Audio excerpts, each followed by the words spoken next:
As I mentioned, this course is going to be highly practical. Therefore, you will need a lab, a place where you can practice and experiment with the things that you're going to learn in the course. Not only that, but having a lab is essential for hackers or pen testers, because let's say you discovered a new attack, or you want to experiment with a new attack, or you learned something new online and you want to test it, then the perfect place for you to test this and practice hacking is a hacking or a testing lab. Now, to create a lab, you just need a number of computers with different operating systems, and you'll need a number of networks if you're testing network attacks, and if you're testing website attacks, then you will need to install websites on these computers. Or you can do all of this inside your computer, inside one machine, and install everything else as virtual machines. And this is what we're going to do. So let's say you have your computer right here. This is your main computer that you use every day to check your emails or even to watch this course. This computer might be running Windows, OS X or Linux. It doesn't really matter. It can run any operating system. You can keep all the programs that you love and like, and install a virtualization software such as VirtualBox. A virtualization software allows us to create a number of virtual computers inside your main computer. So we can have 3 or 4 or 5 or 10 computers all installed inside your main operating system, inside your main computer. The really cool thing about this is you will not need a number of computers. You can do everything inside a single computer. So what we're going to do is we're going to have a hacking machine. This is going to be the machine that we will use in order to hack into other machines. We're going to install Kali Linux on it, and we'll talk about what that is later on. And we're going to have 2 target machines. These are machines that we're going to try to hack into and practice hacking against. One of them is going to be running Windows, and the other one is going to be running an operating system called Metasploitable, and we will talk about that once we get to it.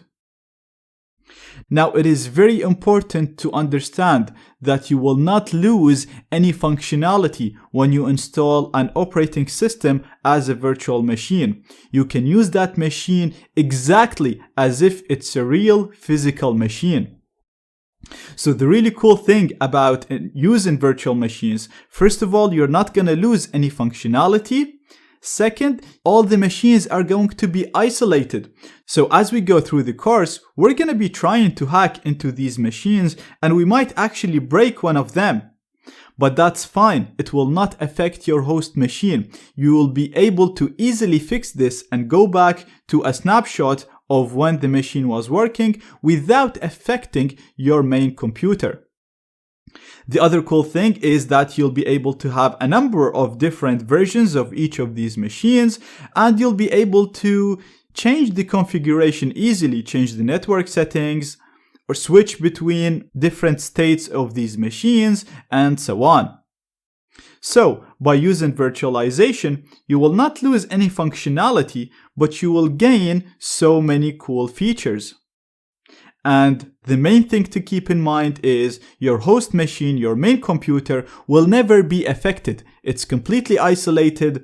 And if we break any of these machines, nothing will happen to your precious computer that you use every day. And this way, you can always use your host machine for daily use, for checking emails, watching the videos, doing whatever you do normally, and then use your virtual machines for hacking and practicing the attacks.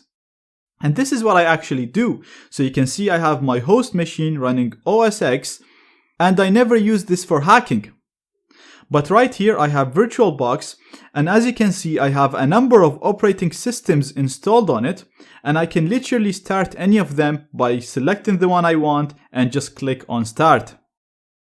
Now don't worry about this, I will show you how to install these virtual machines as we go through the course. But what you need to do right now is download and install VirtualBox, this program. So you can download it from this page. I'm going to include its link in the resources. And like I said, you can install VirtualBox on Windows, OS X, or Linux, so it supports all operating systems. Just pick your operating system from here, download the relevant installer, and install it. Installing it is very, very simple. All you have to do is literally double click the installer, click next, next, next, next, and it'll install it for you. Once you start it, you'll see a program similar to this, but you will not have any virtual machines here, so it will be empty. And I will show you how to install all of these machines as we go through the course. One more thing to do as soon as you install VirtualBox is to download and install the extension pack. This will give you better compatibility and it'll allow you to use USB devices on the virtual machines. So you'll be able to use a USB mouse, USB keyboard, and USB wireless adapters. Again, downloading and installing the extension pack is very, very simple. There is only one file. It's always the same file for all operating systems. It's the same for Windows, for Linux, for OS X. You just have to click on the download link in here. Once you download that, I already have it downloaded, so I have it right here. And this file will only work if VirtualBox is installed successfully. So first of all, install VirtualBox from these links right here, like I said. Once you download it and install it and can see a window similar to this without these machines right here, we'll see how to install these later. Then download the extension pack from here. You'll have its file similar to this file, and only then you can double click this file and it will automatically open in VirtualBox. As you can see, it's telling me that I want to install the extension pack. It's giving me the version, which is the same version as the version of the VirtualBox that I downloaded. It has to be the same version, otherwise it will not work. I'm going to click on install. We're going to agree to this license. I'm going to put my password. And as you can see, it's telling us that the extension pack is installed successfully. So now we can go ahead and install virtual machines in VirtualBox.